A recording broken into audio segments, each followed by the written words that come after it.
do want to speak at something absolutely positive, and that's lucky Kristale. Obviously, we saw it win the Lauver. We're looking forward to it at the beginning of the season. How is she?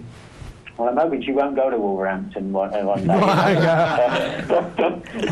won't have to sort of put up with that. But yeah, she's in good nick. She's probably ahead of where I want her, to be honest. I'm very, very confident she's in good nick. We've had a very good winter. I know everybody hasn't. We've had all these floods and whatever. But in Newmarket, we've had what I call a good winter. I think we've had 2 frosts. And I got her going early in case we had a bad winter. Tom Queally had a sit on her on Saturday and did a 4 furlong. We didn't breeze or anything like that. He just felt how she was because she'd grown a little bit and filled out. And I just wanted him to just have a sit on her just to see what he felt she was like, And obviously he was very pleased with her. You'd be very hard not to be. She's an honest, genuine filly.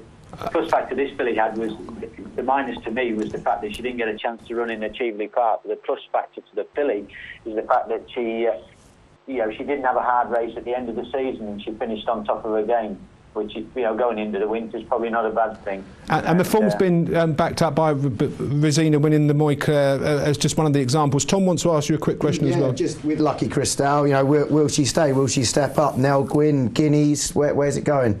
She goes straight to the Guineas. She does straight to the Guineas? Straight to the Guineas. She'll have a gallop on the track in the Craven meeting, which has already been organised with Newmarket Racecourse, who kindly agreed to it.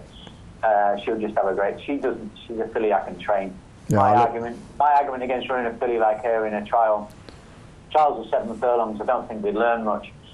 We'd have to settle her in and pick her up, and it's just one more race. She's gonna, we've got a campaign written out for her, and I feel it's one race too many. Okay, thank you very much indeed, George. Just very quickly, someone's tweeted in, is there a two-year-old to follow this season? 2-year-old, I've got quite a few nice ones, obviously, from the back of last year.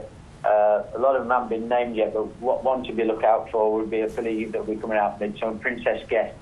Okay. Half sister to Imperial Guest and excellent Guest that I bought for the Guest family. Okay. She's doing what I'd expect her to do at this stage and looks a nice prospect. Okay, lovely. Thank you very much indeed for your time this evening, George, and all the best. Thank you very much.